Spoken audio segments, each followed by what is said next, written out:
Hello guys, happy to share to each and everyone. I have fresh okra from the market, guys. I have more to clean now. This kind of vegetables because on the side we can take it this side and this side we can take it also. That's why I have many work about these vegetables.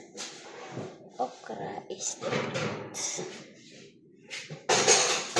More okra, more eating, more cooking, and happy to share, guys, to each and everyone. Thank you for watching, and thank you for support of my YouTube channel. This is Annie PH, guys, and don't forget to subscribe, like, comments, and please bell on the notification so that if I have a new uploaded, you can watch it. And that's it. Thank you for watching, and more power. God bless us all.